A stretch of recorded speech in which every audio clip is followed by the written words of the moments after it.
Olá, eu sou Antônio José Roque da Silva, eu sou professor de Física da USP e atualmente estou como diretor do Laboratório Nacional de Lewis Síncrono.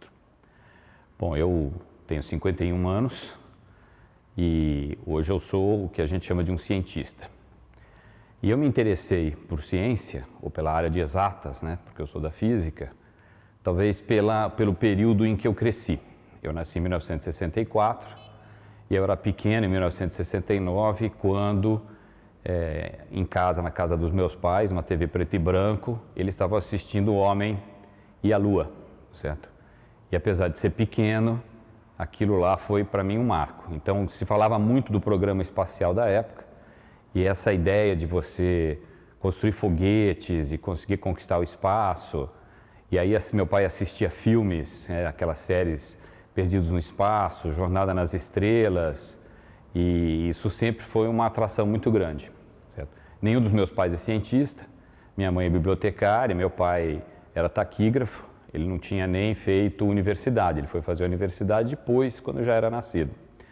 E não tinha nenhuma formação especial em ciência, mas gostava muito.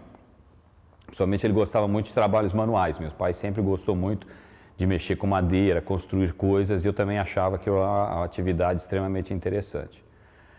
E aí tinha uns kits, na época que eu era criança, que vendia em banca. Antigamente se vendia muito enciclopédia, você colecionava, toda semana saía, ou todo mês saía algum fascículo, e eram muito variados. E uma época teve eu não me lembro agora de qual era a editora, que chamava Os Cientistas. E meu pai comprava aquilo, e aquilo teve realmente uma influência muito grande para mim e para o meu irmão, certo? Que era um ano mais velho.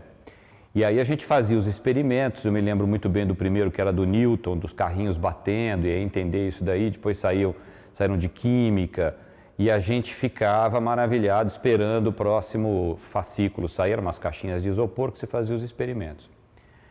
E então, ligado a esse ambiente, aí era um momento que também se falava muito do transistor. Eu me lembro que meu pai me comprou daí um kit de eletrônica para montar coisa, era um kit muito simples da Philips, e consegui montar um radinho, eram os primeiros transistores.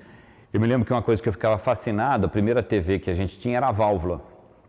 E aí quando queimava e vinha o técnico consertar, que ele abria uma malinha, parecia uma malinha de médico, cheia de válvula, e abria a TV, aquelas coisinhas acendiam e depois você passava. Então todo aquele universo, aquele momento em que estava se passando as notícias e as coisas é que começaram a me influenciar para gostar da área de exatas. Eu sempre gostei muito de matemática também, os desafios de matemática era algo que me interessava muito.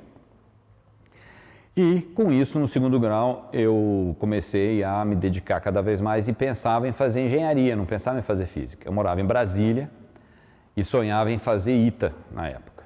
E não tinha nenhum curso especial para o ITA exigia que se fizesse, tinha uma prova de desenho geométrico, eu não tinha estudado nunca aquilo. E o meu irmão, ele tinha decidido fazer física, ele era um ano mais velho, como eu falei, ele decidiu fazer física e foi para a Unicamp. A Unicamp era uma universidade que estava ganhando muito destaque nesses anos 70, começo dos anos 80. Então, ele, em 81, foi fazer física na Unicamp e eu fui fazer cursinho lá em Campinas para me preparar, em princípio, para o ITA. Só que, isso em 1982, ao interagir com os colegas do meu irmão, que eram da física, eu percebi que eu gostava muito mais da física do que da engenharia e decidi entrar e fazer física na Unicamp e fiz física na Unicamp. E sonhava num primeiro momento em fazer física de partículas, certo? Que não era uma área muito forte na Unicamp, apesar de que tinha uma figura que meu pai sempre falava quando eu era criança, que era um físico importante, que era o César Lattes. O César Lattes, eu me lembro que num desses fascículos de enciclopédia e de livros que me comprava, uma vez foi o César Lattes, meu pai falou muito que era um físico brasileiro, famoso, que tinha feito trabalhos importantes, e para a gente, eu e meu irmão, era uma coisa muito interessante que a gente, quando foi estudar, estava lá o César Lattes na Unicamp. Mas, apesar de inicialmente pensar em fazer física de partículas, uma outra área que me atraía bastante era a biofísica, porque eu achava fascinante, estavam começando a ter desenvolvimentos mais significativos na aplicação da física na biologia. E eu achava aquilo lá uma coisa muito interessante, porque eu acho a biologia, os seres vivos, algo, a complexidade, certo? Como é que isso funciona? Então você tem moléculas e átomos que geram, em princípio, todo o nosso comportamento. Então conseguir entender isso a partir dos princípios fundamentais da física, eu acho uma área fascinante. E isso me interessou muito e eu queria ir, meu sonho era fazer doutorado no exterior, certo? E aí fui tentar fazer biofísica e apliquei, né, tentei ir para diferentes universidades americanas e acabei indo para Berkeley, porque Berkeley tinha um professor que estava atuando na área de biofísica. Fui e depois do meu primeiro ano lá estudando em Berkeley, recebi um convite para ir para Princeton e acabou saindo de Berkeley e eu tive que trocar de área. E aí fui trabalhar no que a gente chama de matéria condensada, que é estado sólido.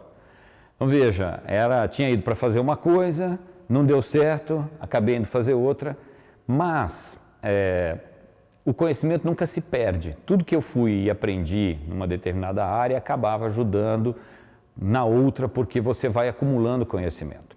Aí eu fiz meu doutorado em Berkeley, era um período, terminei meu doutorado em 1994, em teoria de matéria condensada, mais analítica, mas era um período em que estava tendo um avanço muito grande da utilização de computadores para descrever, vamos dizer assim, o comportamento de materiais, de átomos, moléculas, estava tendo um avanço muito grande. E aí eu achei que isso era uma boa oportunidade, fui fazer um pós-doutorado em Los Angeles, na Universidade da Califórnia em Los Angeles, e fiquei 2 anos e meio aprendendo sobre essa parte de teoria de matéria condensada, a parte computacional, simulação computacional, como a gente fala. Aí, em 97, eu voltei para o Brasil, inicialmente tentei para a Unicamp, não deu certo, e fui para a USP, iniciei minha carreira como físico no Brasil, na USP, após 8 anos nos Estados Unidos, e evoluí ao longo desses anos, passei como professor doutor para livre docente, hoje sou professor titular na USP, na área de simulação computacional, e para minha surpresa, em 2009, eu recebi o convite para ser diretor do Laboratório Nacional de Luz Síncrotron, o que foi uma surpresa, porque eu não sou experimental, eu sou teórico, mas era um desafio muito interessante de trabalhar num laboratório que é um grande sucesso e coordenar a construção do novo acelerador brasileiro, e eu estou lá faz 6 anos e muito feliz e fazendo física, e nunca imaginei na minha vida que eu conseguiria trilhar esse caminho todo, sonhando lá do começo, lembrando, sempre penso do programa espacial, quando eu vejo hoje, estamos chegando e tirando foto de Plutão, quando a gente vê as observações que estão sendo feitas no universo, eu lembro das motivações iniciais do homem indo à Lua em 1969 e o Armstrong pisando